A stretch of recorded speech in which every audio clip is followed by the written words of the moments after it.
And in 1995, I was in a psychiatric institution with major anxiety disorder, panic disorder, PTSD, and depression. So welcome to the conference. I'm so happy you're here. And so I don't mean to be flip, I really don't, but it's my story and I'm not ashamed, I'm not embarrassed. It's why I'm here with you today. I am Tammy West, and that is my story. Welcome to Consider Yourself Hugged, a place to find comfort and support as you navigate your mental and emotional well-being. So sit back and relax, unless you're driving, and get ready for this week's hug. I would say hi, how are you? But that would be fake because we just spent 10 minutes talking before we started. So we should ask everybody, how's everybody else?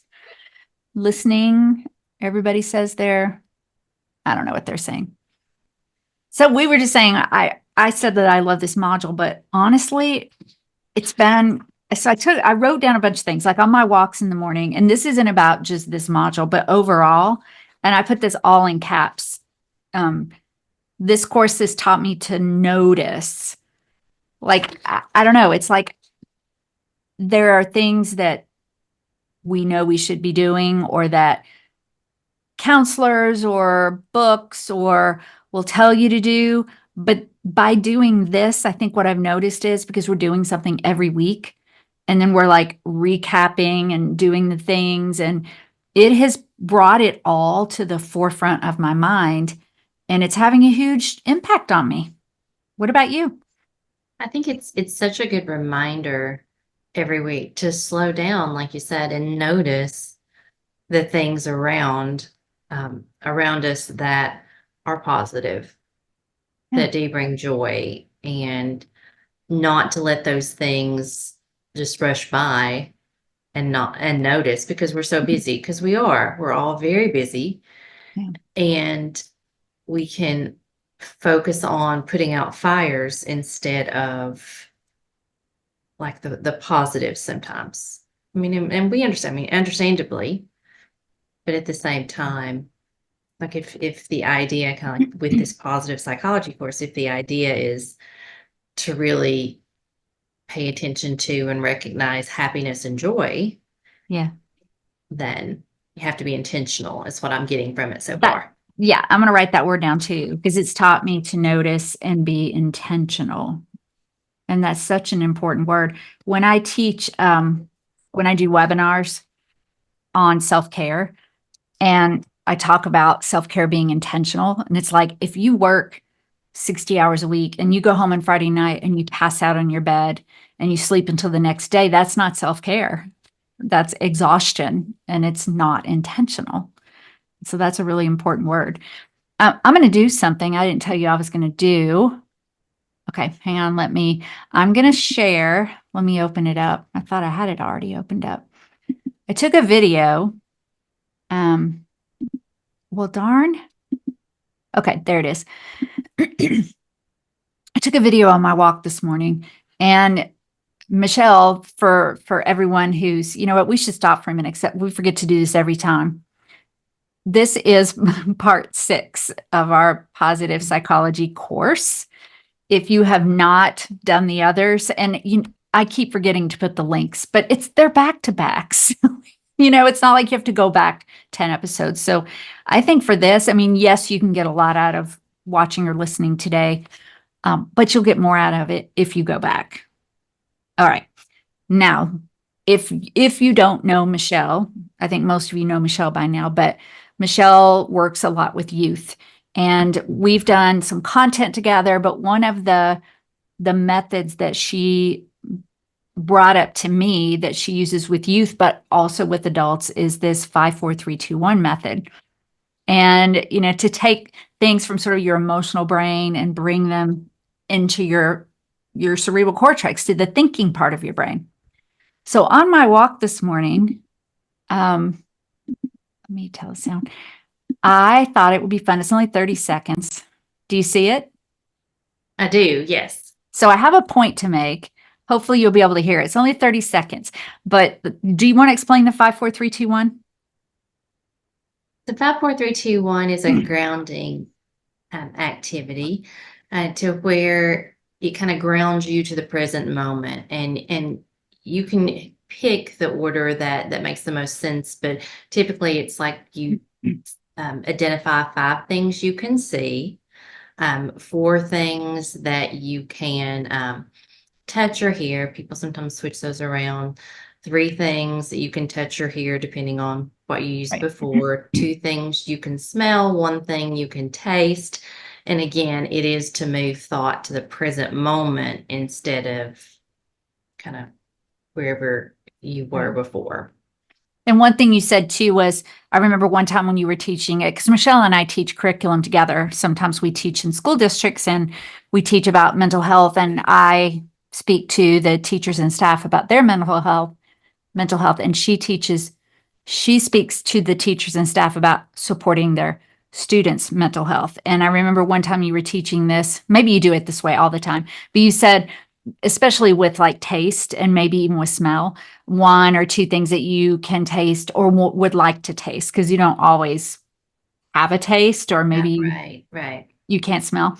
So as I was walking this morning, and I thought of this, and I do have a point to make after it plays. If you're not on YouTube, if you're just listening, you can do this with, even if you're driving, you can notice, 5 things you could see or hear, 4 things, that kind of thing.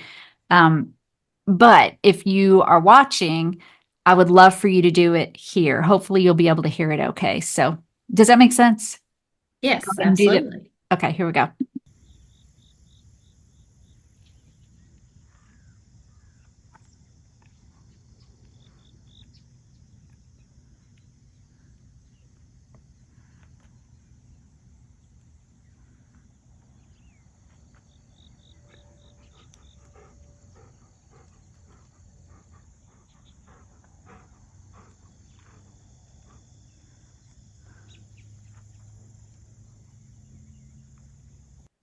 That's it.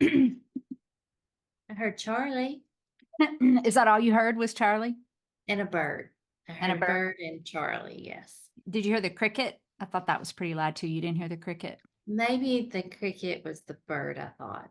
Maybe that was it. I don't know. And what about the sea thing? I saw the field and a truck, some homes, some construction material, like a green box. I wasn't really sure exactly what that was. So, and again, if you're not watching, I'm talking about this. I know you can't see it. So here's what struck me this morning.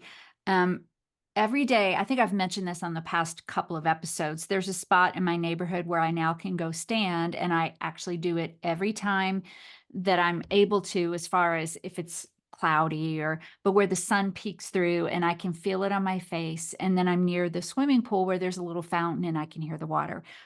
That's been twice now. I've set a timer for a minute.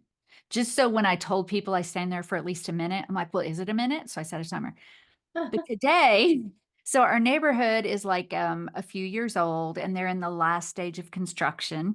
And so I was walking Charlie, my golden retriever, if you don't know him, and sometimes we'll go down to the end of the construction.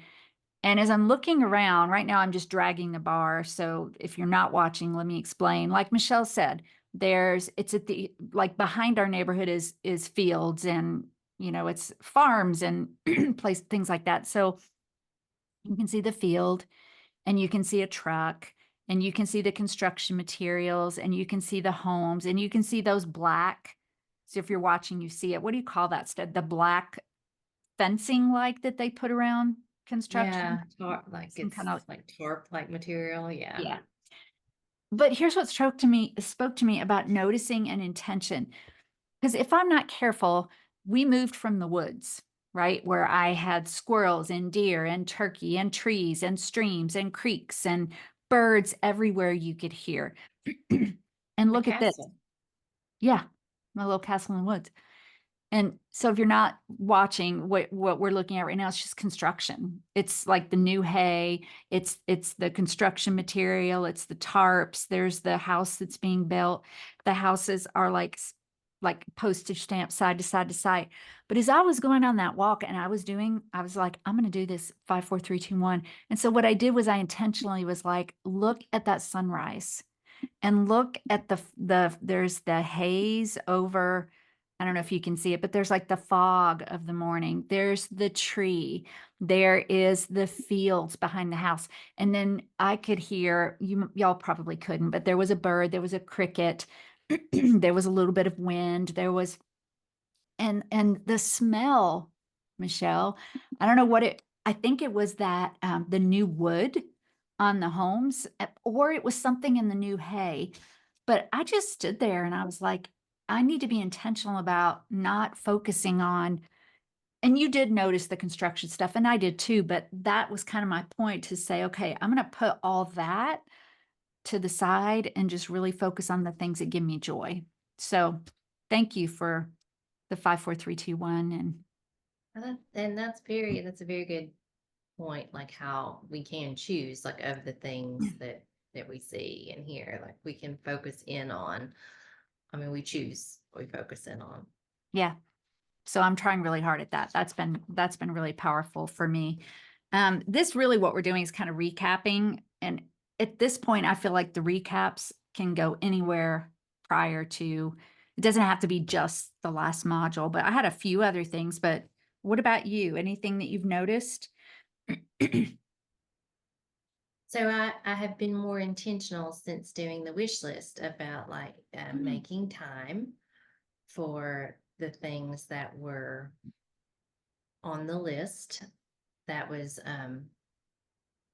really eye-opening.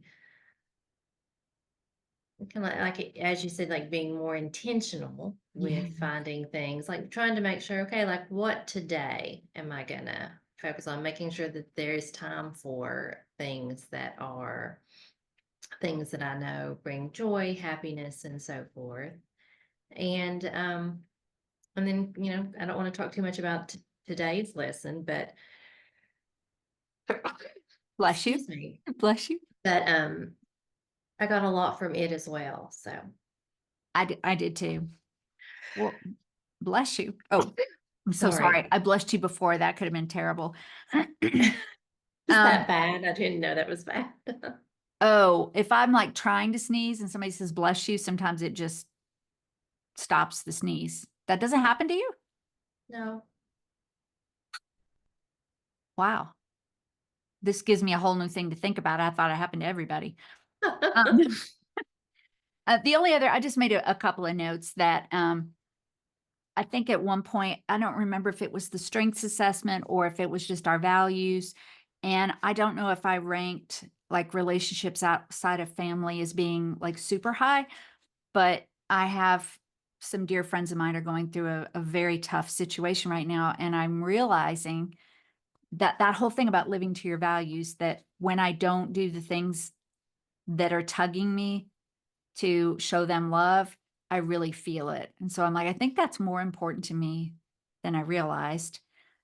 I'm trying to express more gratitude for my job, but at the same time, like today's Sunday, Michelle and I usually, when we record together, we usually do on Sundays. And I love this, but I've worked almost the whole weekend and I'm going to work on that, because you and I have talked about fun. And so I'm doing that. And the last thing, I took the assessment. Okay, I have to cough. Hold on. We're both in Middle Tennessee area, which is like, but it's the allergies. It's crazy here. oh my gosh. The last number 7 in the activity sheets has 10 statements, and then you rate yourself from 1 to 10. And the 10th statement says, I feel love and affection for the important people in my life. And I only scored that at a 6. And I thought, why? And then I think maybe the reason is that my mom so often used love and affection as a manipulative tool. So, and I read that more as express love and affection. And I don't think that I do that very well. And that's something I really want to work on. So those were my insights. Now, where did I put everything? Yeah. That's it. Anything else for you?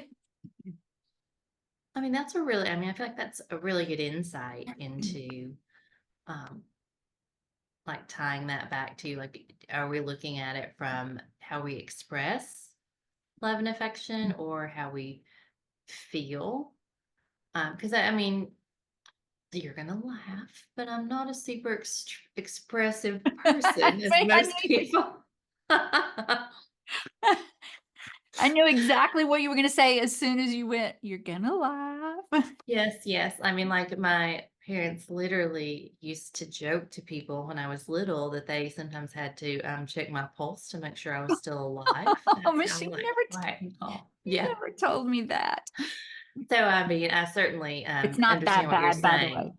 Like No. that the expressive part, like that we often have more emotion than what we express, and how we express it is often tied to what we were taught in terms of how to express things. So Yeah. Yeah. I mean, my mother, this is what she would do. She would go, I love you. And it was very guilt ridden. It was just so for the longest time. I mean, everybody, if you know me, you know it. My mom's end years were amazing and wonderful. And I was so grateful to have them. But I got to the point with her at one point in her life where when she would say before she hung up, I love you. And I would say, you. I would just say you. I wouldn't even say the other part. So, yeah. All right. So that's enough therapy for the day. Which takes us to today's topic, which is so we're in module 6, and there will be the activity sheet, which we'll mention after we finish kind of going through things. But today is about self-esteem and self-confidence. You felt it seemed like you had something you wanted to jump into. So is that true?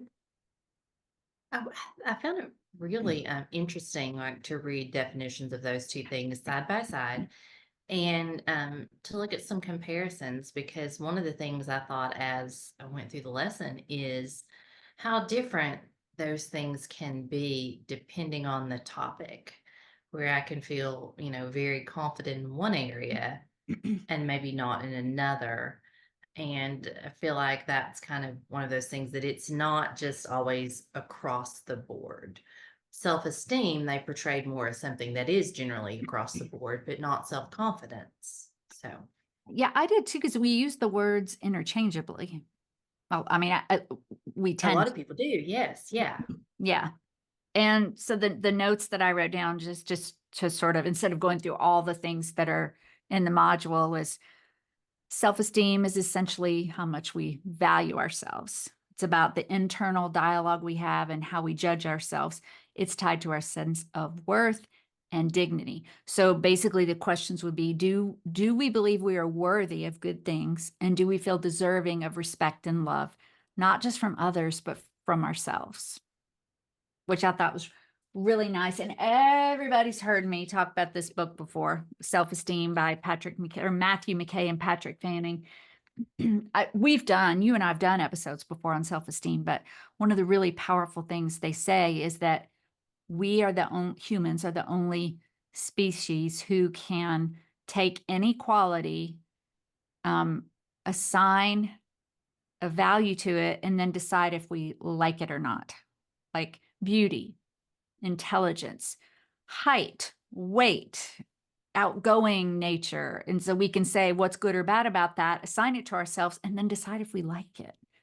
And so we're essentially not liking ourselves, which is very damaging. And I really do believe, and it took me a lot of years to understand this, but you really do have to like yourself before that translates To into other people, you mean? relationships.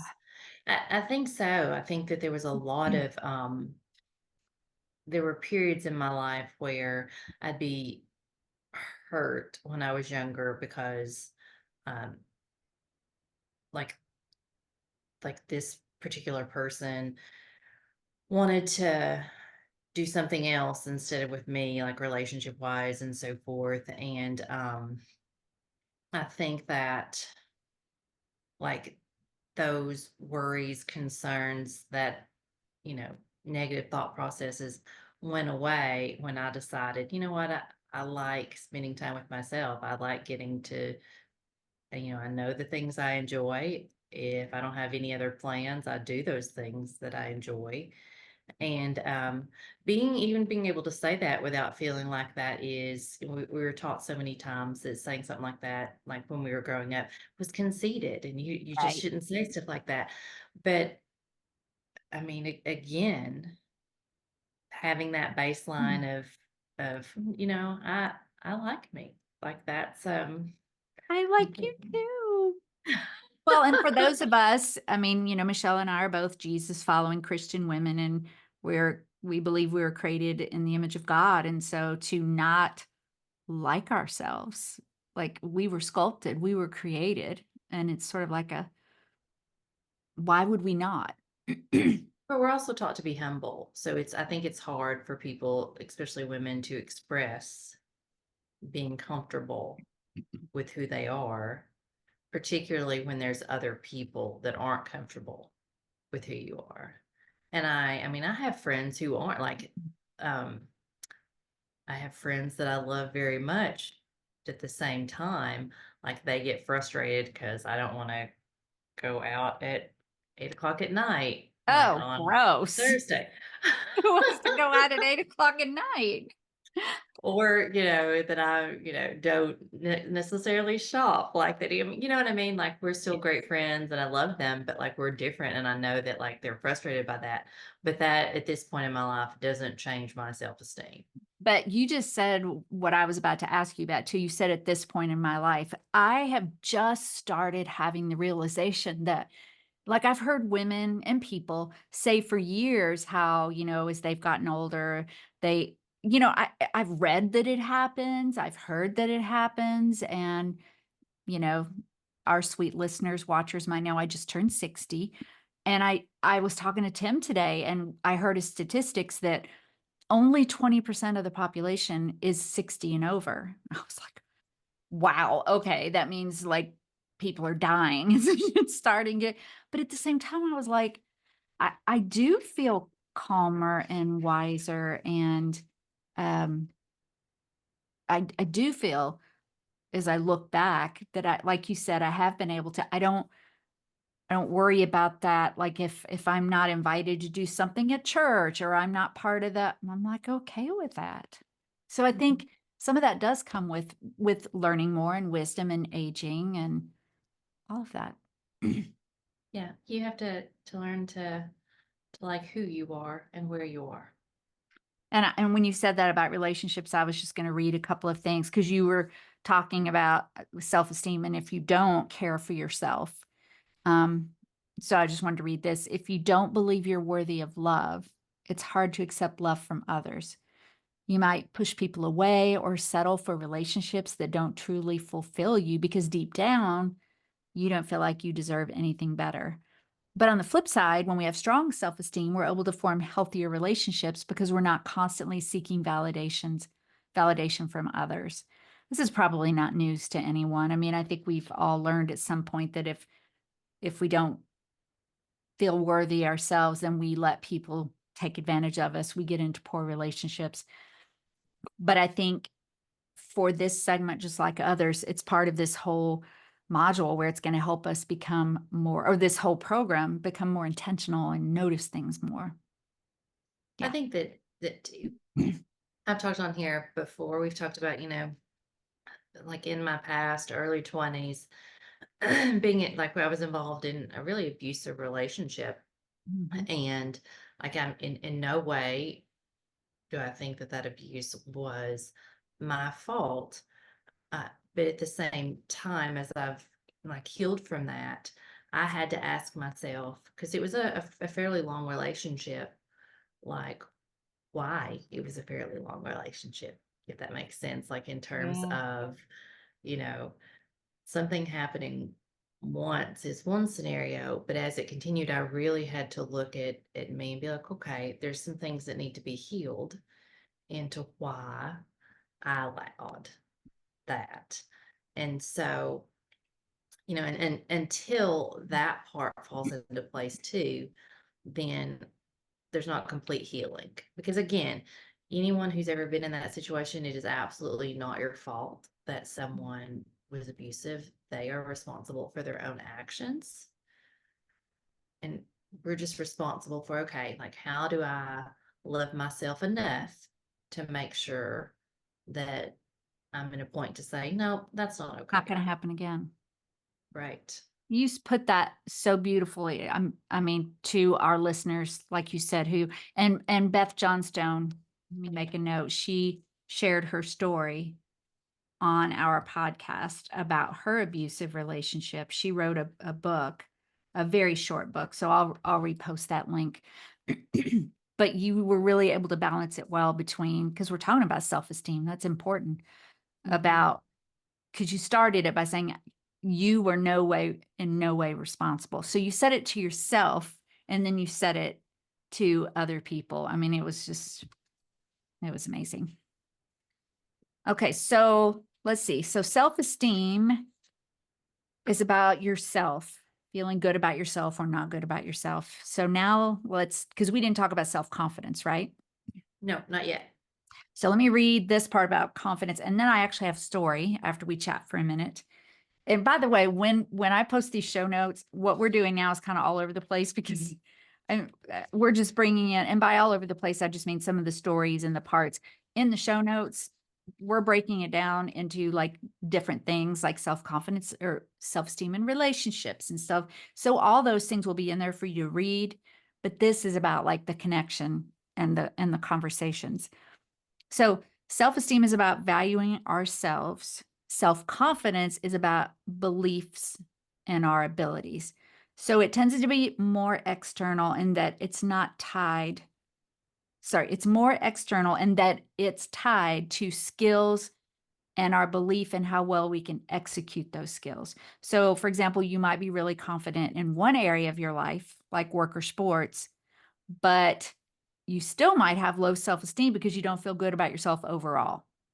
So or you might have high self-esteem. You really do love yourself. You value who you are. But when it comes to specific situations, like tackling a new project at work, your confidence might waver. Is that a good explanation? Yes. Did you think anything about like for your life, one versus the other? Did you think of Well, there's definitely things that I'm more confident in than others. So yeah. That was so deep. Well, I mean, I can speak looking at you externally. You seem to be very confident in your ability to do your job.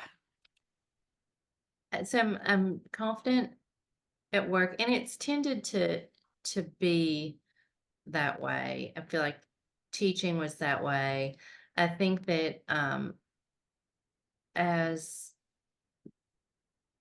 a new floor nurse, it took more time to build confidence. My first floor nursing job was at a level 1 burn unit. So very, very high acuity, very fast pace. Yeah. And so I think that took a little more time. But so academically, work wise, that's definitely a place that I feel confident. I don't like,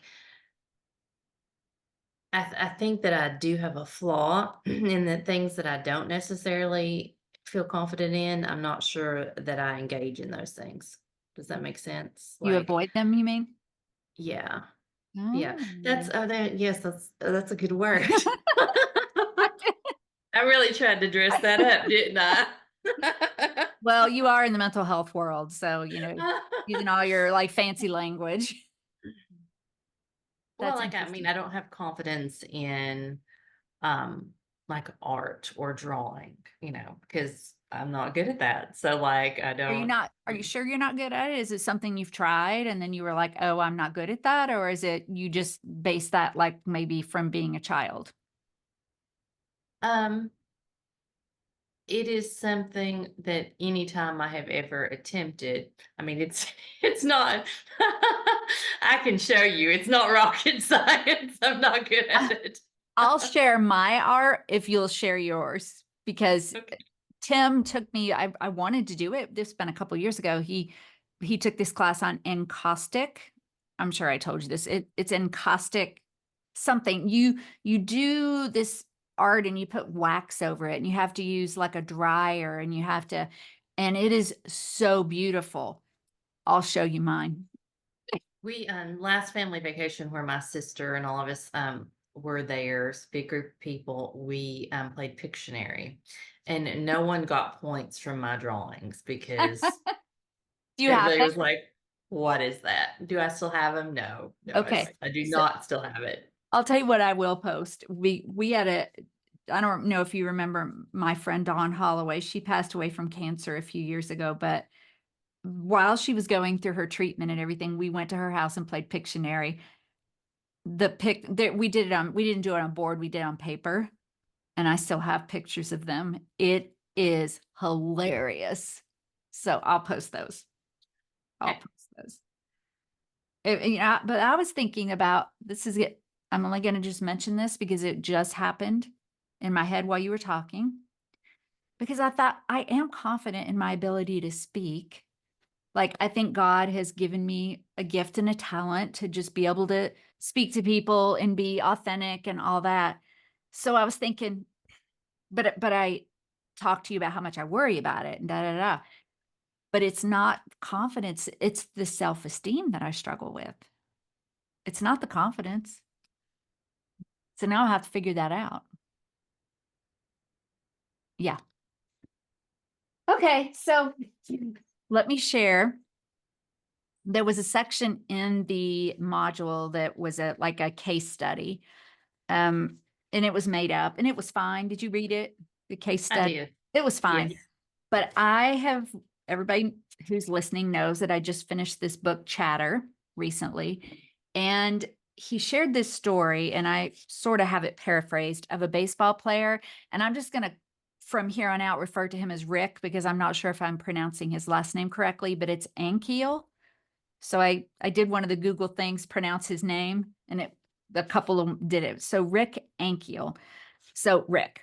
Um, so he was a baseball player, and he was this high promising pitcher for the St. Louis Cardinals in 1999. He was like a phenomenon, like or a phenom, not a phenomenon, a phenom. But his career took a dramatic turn during the 2000 playoffs when he developed what is known as the yips. Do you know what that is? No. Heard of it? It's a mental block that caused him to lose control of his pitches.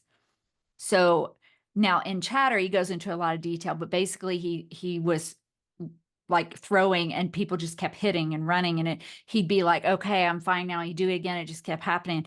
And the reason that it kept, he couldn't throw strikes anymore at all. They finally took him out of the game, and it wasn't physical. It was a breakdown in his mind. And so the more that it happened, his self-talk became worse. He became overwhelmed. He lost his confidence. His inner dialogue now fixated on the fact that he was a failure. So now we're looking not only at confidence in his ability to pitch, but now like worth of his own self. So every time he stepped on the mound, the fear came back. And so eventually it derailed him and he quit. Like he was this like the best thing since, I don't know, give me another, who's a great baseball player? Babe Ruth?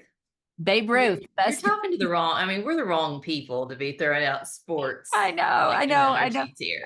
I can't believe I'm giving you a sports metaphor, but he years later, he did come, I think it was like 10 or 15 years later that he came back and he reinvented himself as an outfielder. But the power of like our self-esteem and our confidence, and when you mix the two, um, it just can be devastating.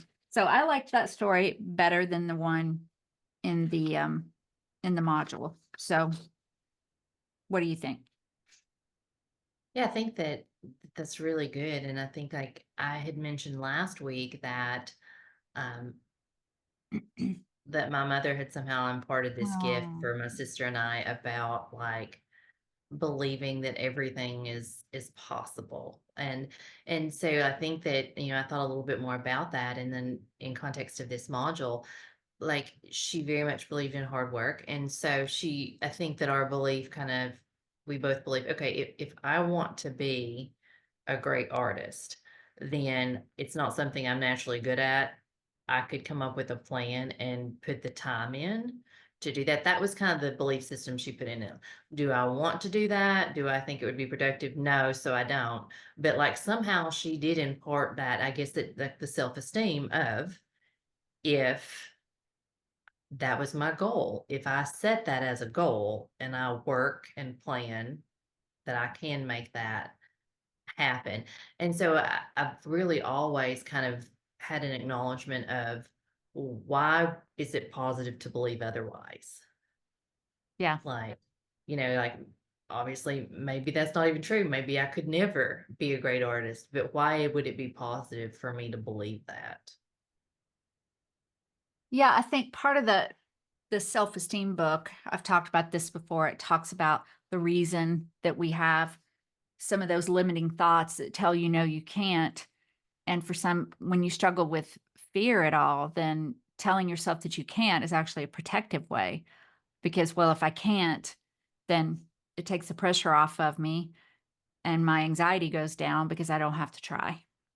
Now, that doesn't help in the long run, but in the moment, like if you think, let's say that you decided that um, tonight you were going to go sing karaoke and dance in front of all of your friends and family.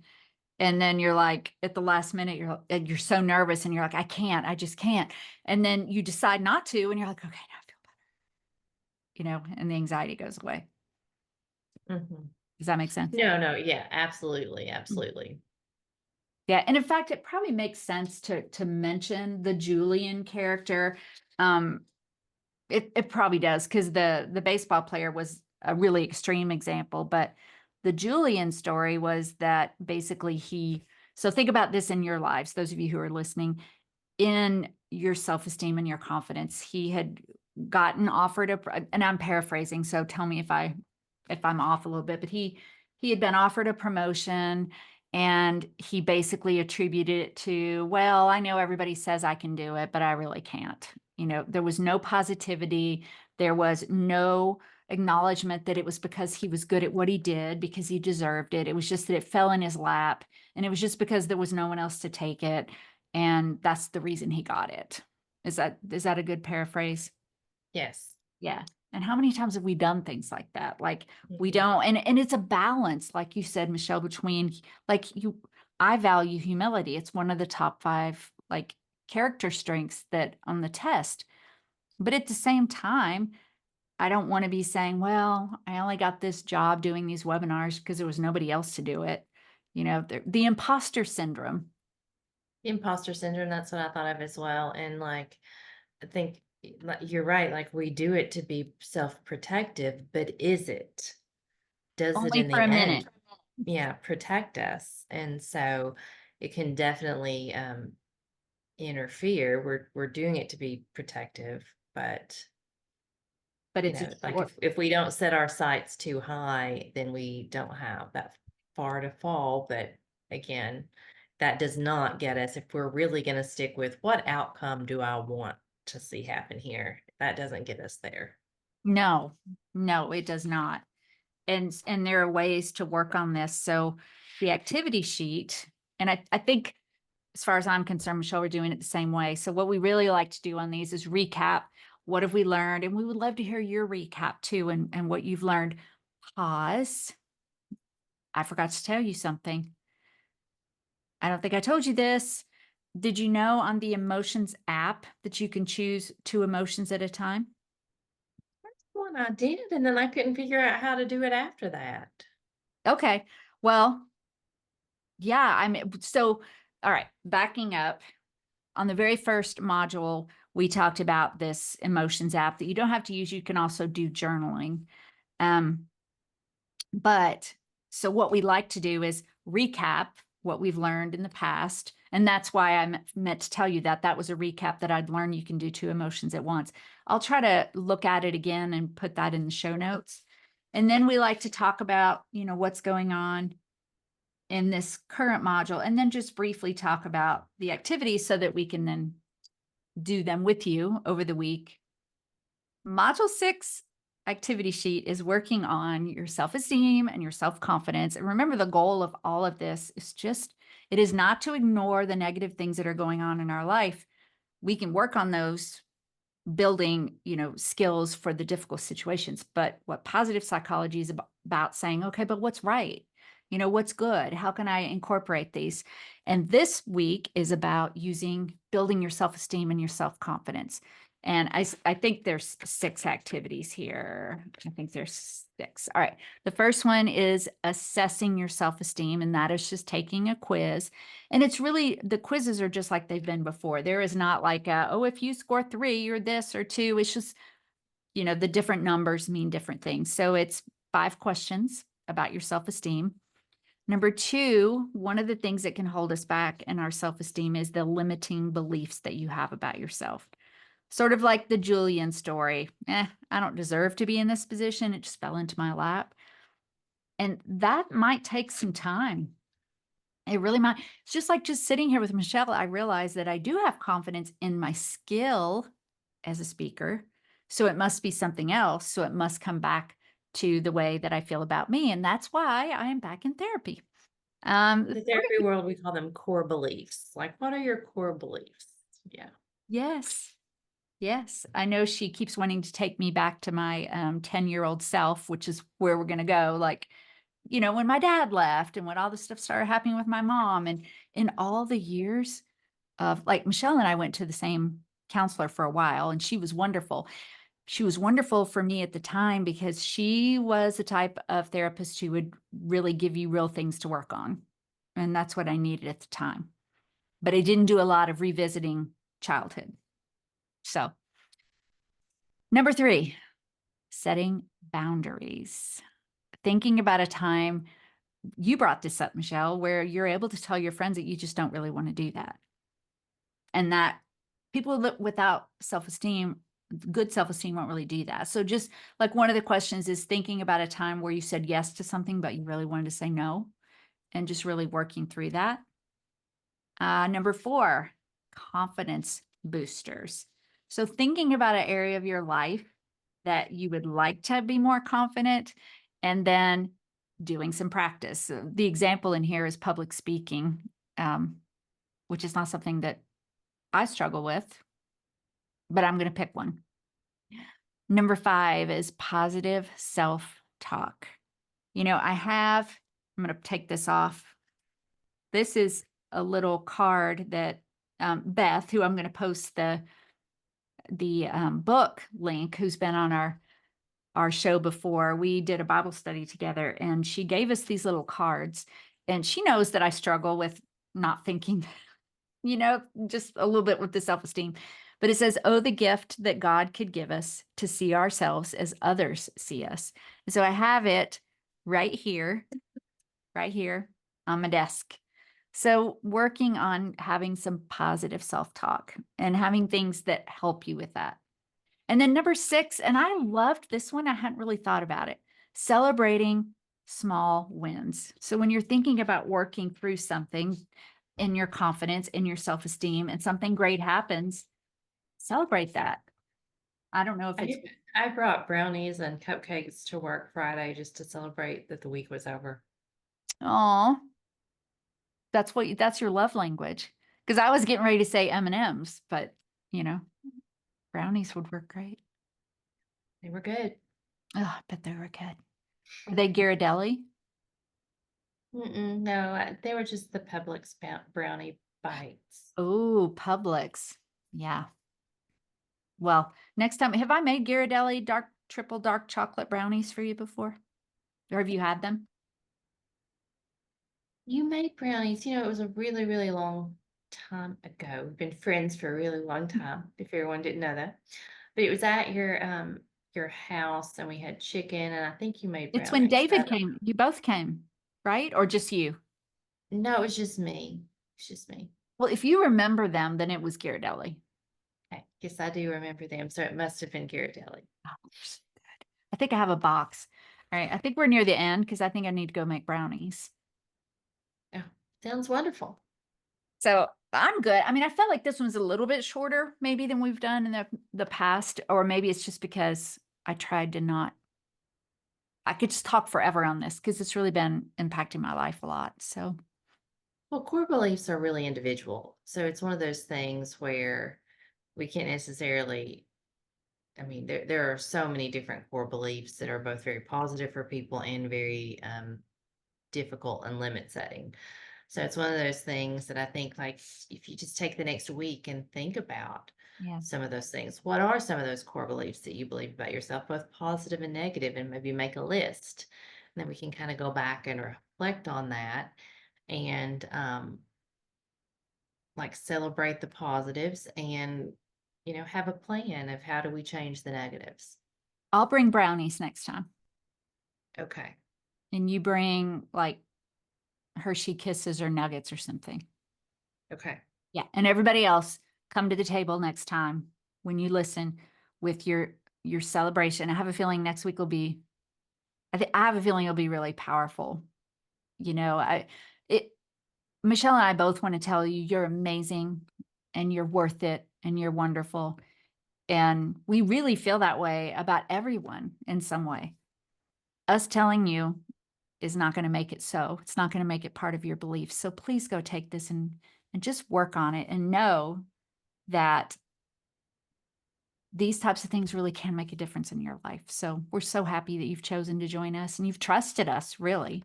I mean, they've trusted us, right? Yes. So do you have anything else? I think that like I said, I've really appreciated this week and I'm looking forward to next week. Yeah, me too. We only have 3 more to go. No, 4. I can't do math. All right, it's brownie time. Thank you everyone for staying with us. Please rate and review and download and subscribe and invite your friends. And, at the end of this, when we wrap it up, in fact, we may have to have a wrap up episode. So we may have a few more, but we do want to celebrate and I'm not sure how it's going to look. I feel like we could put something together for you, taking all these activities and have something for you to really take with you. So thank you. Go follow us on if you're a woman, go to our private Facebook group. I posted my wish list. Michelle, I don't think you did. Oh, well, I need to get on that. Sorry. I only posted a couple. I think I did. I don't know. I'm pretty sure I did. Okay. Well, that's it. So until we're together next time, consider yourself hugged.